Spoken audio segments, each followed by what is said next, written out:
하나님은 하나님의 일을 하실 때 하나님의 사람들을 택하시고 또 부르셔서 그들을 통해서 일하십니다. 하나님의 사람을 부르시고 그들에게 말씀을 주시고 또 그들은 하나님의 말씀을 듣고 순종하는 것이 필요한 것이죠. 하나님은 노아를 부르셨고 또 아브라함을 부르셨습니다. 모세를 부르셨고 또 다윗을 부르셨어요. 엘리야나 엘리사, 이사야나 예레미야 이런 선지자들을 부르셨습니다. 그들의 동일한 공통점은 무엇입니까?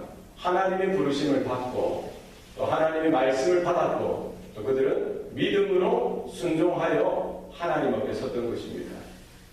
하나님은 모세를 부르시고 또 이스라엘 백성들을 그 종되었던 애국 땅에서 불러내셔서 하나님의 언약을 주시고 하나님의 말씀을 주십니다.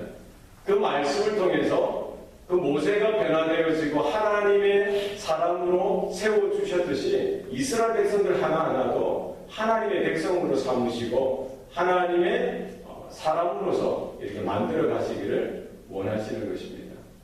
오늘 저와 여러분의 삶 가운데에도 우리가 하나님께서 불러주시고 또 하나님께서 말씀을 주시고 또 우리의 삶이 우리의 원한 부분이나 우리의 연약한 부분들조차도 하나님의 능력의 말씀 가운데 붙들려서 조금씩 날마다 거룩해지고 변화를 입어서 하나님의 나라에 하나님의 부르심과 사명에 합당한 자로 세워주시는 줄 믿습니다.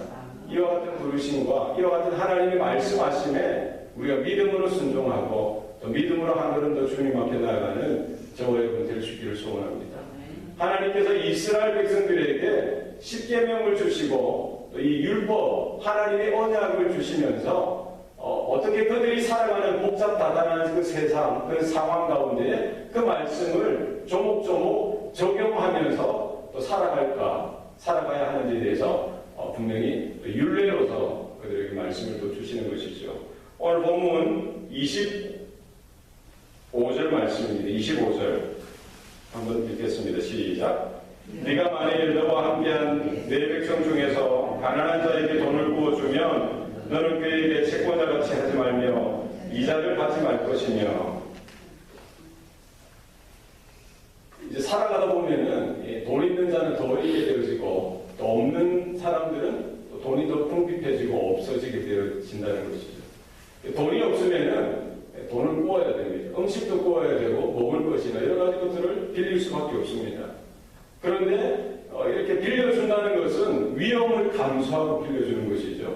그래서 내가 열을 빌려줬는데 그것을 가지고 장사를 해서 20개를 남겼으면 거기에서 이자를 받는 것이 당연한 것입니다. 그렇지 않습니까? 나는 위험을 감수하고 빌려줬고 또 그 사람은 그것을 통해서 20개, 30개를 남겼으면 거기에 조금을 내가 받는 것은 당연한 것이죠.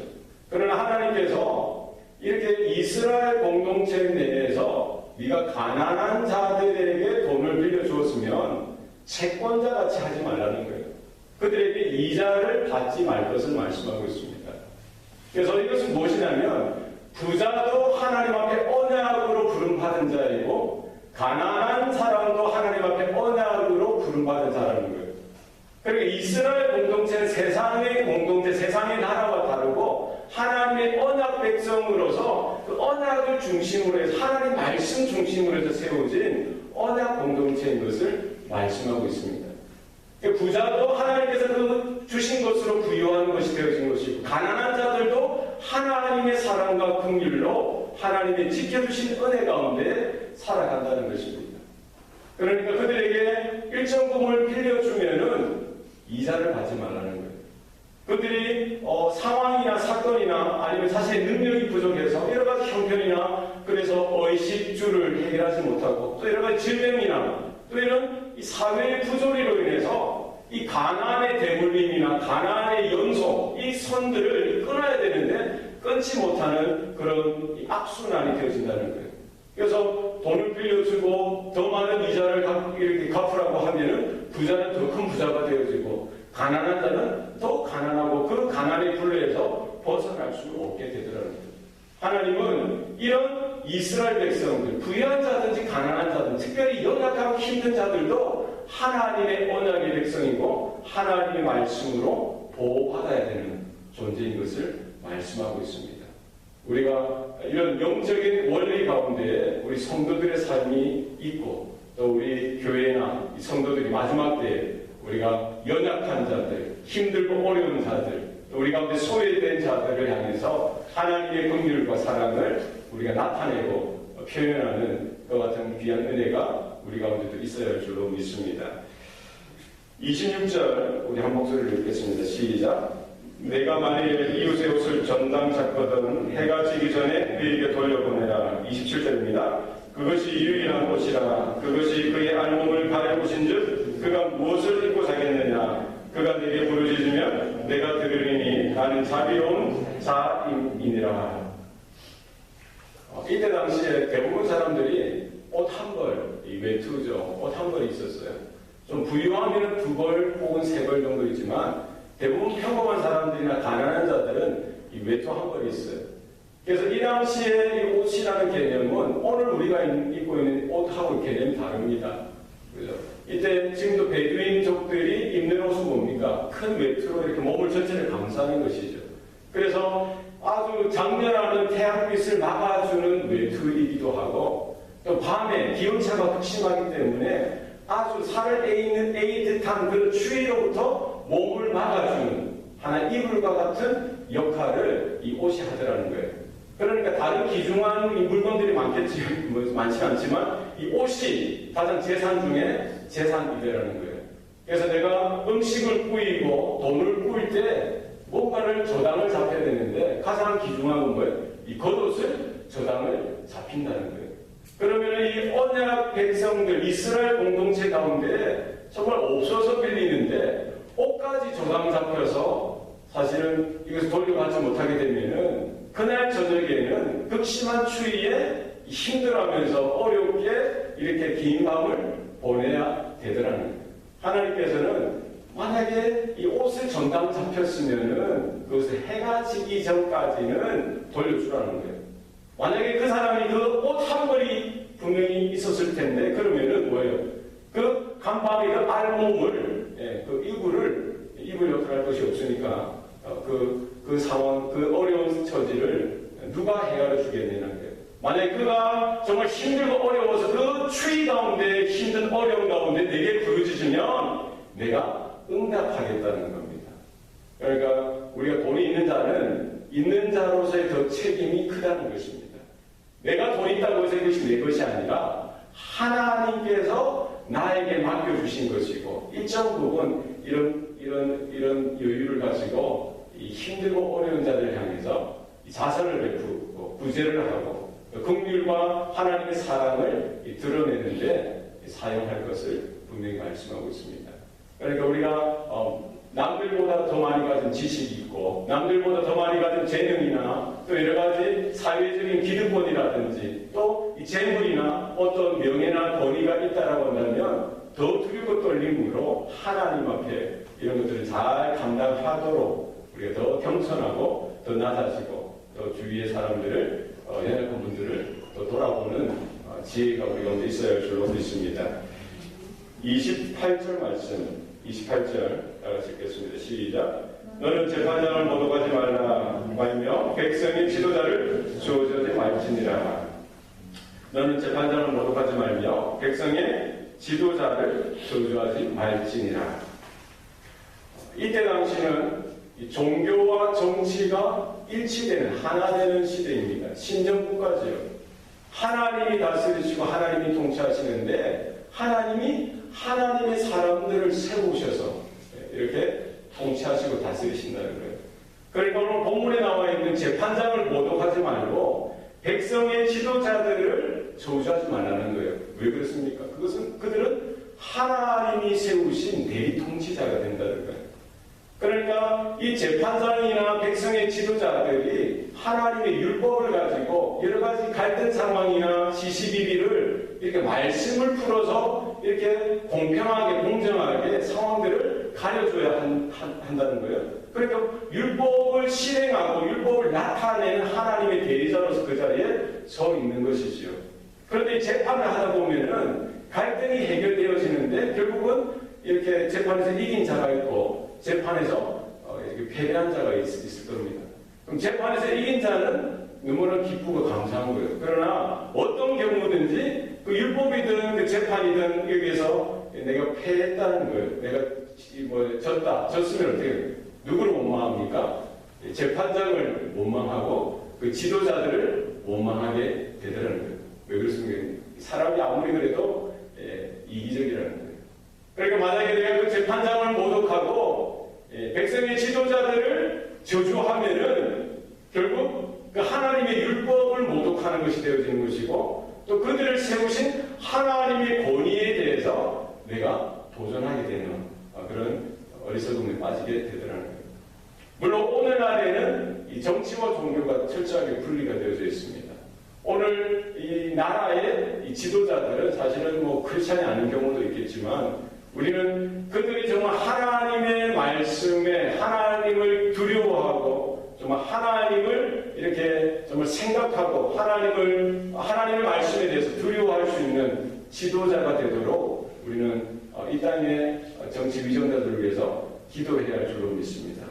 그리고 그들이 불신자라도 우리는 그들을 존중해줘야 되죠. 그래서 하나님이 세우셨다. 하나님이 지금도 이 정치 제도나 이 세상의 이 국가 시스템, 이 여러 가지 되어지는 것들도 하나님께서 통치하시고 다스리신다라는 우리는 믿음이 있기 때문입니다. 그래서 예수님께서도 뭐를 하셨습니까?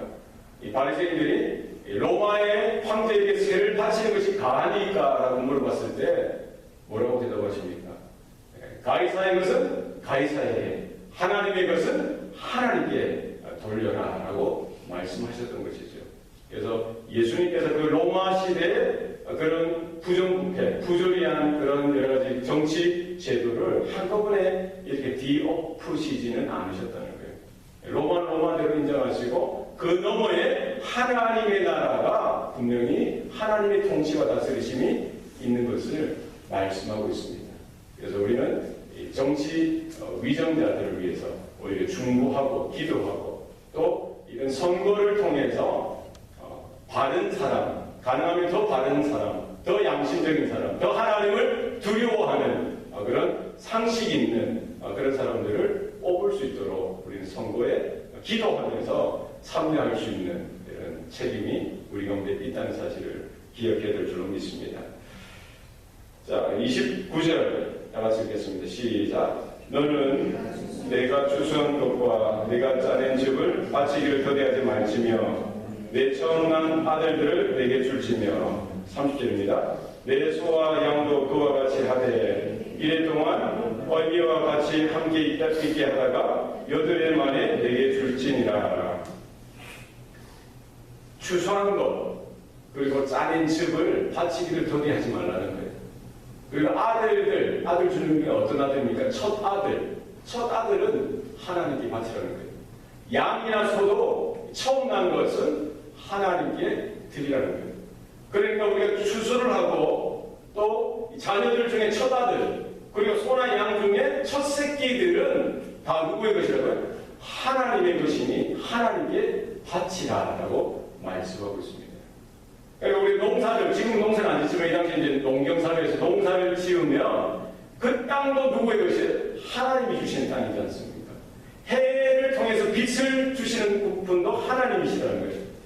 물 주시는, 비나 이슬을 통해서 물을 주시고 여러 가지 자연 환경을 허락하시는 분이 바로 하나님이시라는 거예요. 그러니까 우리가 땀을 흘려서 농사하고 추수하였지만 이 모든 근원은 하나님으로부터 온 하나님의 은혜요, 하나님의 공급하심을 우리가 기억하라는 것입니다. 그래서 추수를 했으면은 제일 처음 난 것을 선별하여 구별하여 하나님 앞에 드리는데 바치기를 더디하지 말라는 거예요. 그래서 오늘 우리가 일을 하고 11전을 드리는 개념도 마찬가지예요. 우리가 10개를 보내드렸으면은 9개를 다 쓰고 나서 나머지 하나를 드리는 것이 아니라 10개가 있으면 가장 먼저 처음 것, 그것을 분별하여 하나님 것을 떼서 하나님 앞에 드리는 그런 마음이 우리 가운데 있어야 할 줄로 믿습니다. 그래서 추수하고 이렇게 짜낸 집 가운데 가장 먼저 것을 하나님께 드리라는 거예요. 우리 자녀들 가운데도 첫 아들을 하나님께 드려야 돼요. 이건 하나님 것이기 때문입니다. 출애굽할 당시에 이 유월절, 첫 번째 유월절 때 장자의 재앙을 주시죠. 유월절 어린 양의 피를 문설주에 바르는 가정은 하나님의 저주, 하나님의 사자가 이렇게 6월 이렇게 지나가셨어요. 그러나 그 어린 양의 피가 없는 집은 다 이 첫 태생들은 다 죽임을 당했던 것이죠. 바로 그 사건을 통해서 이 하나님께서 요구하시는 거예요. 이스라엘 백성들 중에서 처음 난 장자는 내 것이라는 거예요. 그것은 애굽 땅에서 너희들이 경험했던 그 구원, 하나님의 구원을 잊어버리지 말라는 거예요. 어디를 가든지 하나님께서 너희들의 주인이 되시고 너희의 하나님 되시고 애굽 땅에서 건져주시니까 바로 하나님 되신 것을 분명히 말씀하고 있는 것입니다. 그리고 소나 양도 마찬가지입니다. 처음 난 것은 하나님의 것이라는 거예요. 이렇게 옥식이든지 아들이든지 소나 양이든지 처음 난 것은 다 하나님의 것이다. 성별하여 드리라는 것은 뭡니까? 결국 우리에게 주어진 모든 것이 하나님의 것이라는 겁니다. 여러분 믿습니까? 그래서 우리가 헌금하는 개념도 마찬가지. 우리 11조 드리는 이 물질의 11조뿐만 아니라 내 재능의 11조, 나의 시간의 11조, 나에게 있는 하나님의 건강의 11조 이런 것들이 있을 수가 있겠죠. 하나님을 위해서 교회를 위해서 봉사하고 또 하나님이 원하시는 그 자리에 내가 있는 것 이 중요한 것입니다. 이 모든 것은 뭡니까? 나의 모든 것이 하나님의 것이라는 거예요. 소나 양이나 그리고 이 어린 아이들도 태어나면은 1회 동안은 어미와 함께 있다가 8일째 되는 날에 바칠 것을 말씀하고 있습니다. 1회 동안에는 이 젖을 먹고 좀 더 크다가 이제 8일째 되는 날에 성별하여 하나님 앞에 드리도록 하였던 것이죠. 그래서 이스라엘 백성들 어린 아이들이 태어나면은 이제 7일 동안에도 8일째에 뭘 합니까? 할례를 베풀도록 하는 것입니다. 그래서 오늘날에도 보면 사든 베티스트에는 남침대 교회는 뭘 하냐면은 유아세례가 없습니다. 거기는 뭐냐면은 헌화식이 있어요. 애들이 태어나면은 돌베기 전이든 뭐 그 어린 아이들을 이제 목사가 안수해주고 축복해주면서 하나님 앞에 드린다는 걸 헌화식을 합니다. 우리는 뭘 합니까? 유아세례를 해요. 그래서 어릴 때. 그래서 이제 태어나면은 이제 부모들의 신앙을 받아서 하나님의 언약 가운데 언약 백성인 것을 믿음으로 고백하고 우리가 믿음으로 이 아이를 키우겠습니다. 하나님의 말씀으로 이 자녀를 양육하겠습니다. 하나님 이 자녀의 가운데 하나님의 언약의 백성으로서의 구원이 온전하게 전수되어지도록 최선의 노력을 다하겠습니다. 이와 같은 고백으로 우리 자녀들에게 유아세례를 베푸는 것입니다. 마찬가지로 이렇게 자녀들을 특히 장자를 하나님 앞에 드리는 것, 그죠? 이것은 무엇입니까? 모든 것이 하나님의 것이다. 이와 같은 고백이 되어지는 것입니다. 그래서 곡식이든지 우리의 자녀든지 그리고 소나 양이든지 처음 나는 것, 제일 먼저 된 것을 하나님께 드리는 것입니다. 그래서 우리가 하나님 앞에 나아갈 때 예배의 자세가 무엇입니까? 하나님 앞에 드리는 마음이 우리 가운데 필요한 줄로 믿습니다. 자, 마지막 31절 다 같이 읽도록 하겠습니다. 시작. 너희는 내게 거룩한 사람이 될지니 들에서 짐승에게 지킨 동물의 고기를 먹지 말고 그것을 개에게 던질지니라. 너는 내게 거룩한 사람이 될지니라. 그래서 이스라엘 백성들을 애굽 땅에 종되었던 그 자리에서 건져주신 이유가 어디에 있느냐? 430년 동안 노예로 이렇게 붙들려있던 그들을 건져주셨던, 해방을 주셨던, 구원을 주셨던 이 의미, 목적이 뭐냐면 거룩한 사람이 되도록 하기 위해서요. 하나님의 거룩한 백성이 되도록 하기 위해서 그들을 건져주시고 구원해 주셨던 것입니다. 바로 하나님이 거룩하시니 그들이 하나님의 사람, 하나님의 백성으로 거룩한 자들로 세워지기를 원하시는 것입니다. 내가 거룩하니 너희도 거룩하라 라고 주님께서 말씀하셨습니다.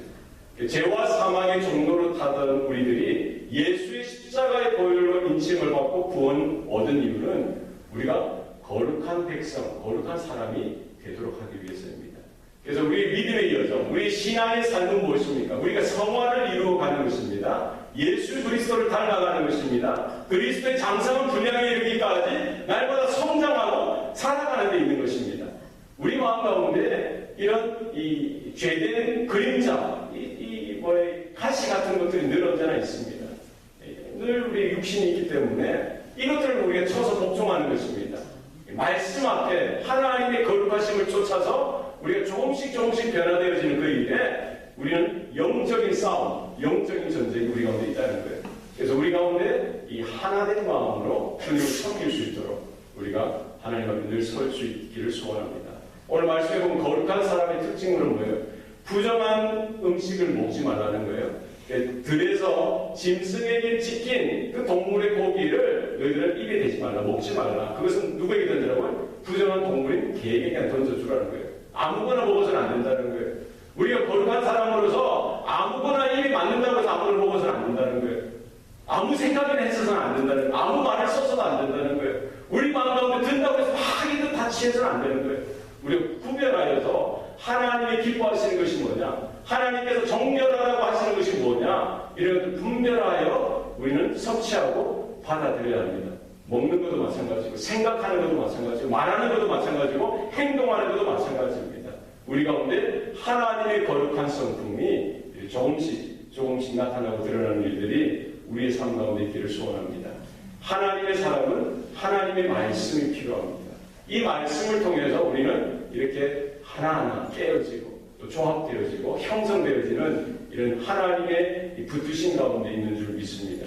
우리는 연약하고 부족하지만 하나님께서 말씀으로 우리를 불러주시고 말씀 앞에 세워주실 때에 우리의 믿음으로 날마다 순종하고 하나님 앞에 나아갈 때 하나님께서 우리를 붙들어 사용하시고 또 성장케 하시고 하나님의 합당하신 사람으로 쓰임 받게 되는 줄 믿습니다. 이와 같은 은혜가 우리 남은 생애 가운데 우리 성도들과 교회 가운데 있기를 소원합니다. 기도하시겠습니다. 살아계신 아버지 하나님, 오늘도 우리에게 생명 주시고 또 구원 주시고 하나님의 법과 은혜 가운데 서게 하신 것 감사합니다. 사랑하는 성도들 하나님 붙들어 주시사 하나님의 말씀으로 날마다 충만하게 채워주시고 하나님의 부르심 앞에 믿음으로 반응하며 믿음으로 순종하여 살아드릴 수 있도록 하나님 축복하여 주시옵소서. 우리의 생각과 마음 가운데 하나님의 나라로 가득 차게 하시고 하나님의 진리로 가득 채워지게 하여 주셔서 이 세상이 우리를 넘보지 못하게 하시고 죄악된 여러 가지 유혹들이 우리를 어떻게 침범하지 못하도록 하나님 지켜 보호하여 주시옵소서. 하나님께서 맡겨주신 그 사명 앞에 말씀 앞에 우리가 세워지게 하여 주셔서 하나님의 붙으신 가운데 믿음으로 순종하며 믿음으로 쓰임받는 우리의 삶이 되게 하여 주시옵소서. 모든 것 감사드리고 예수님 이름으로 기도합니다. 아멘.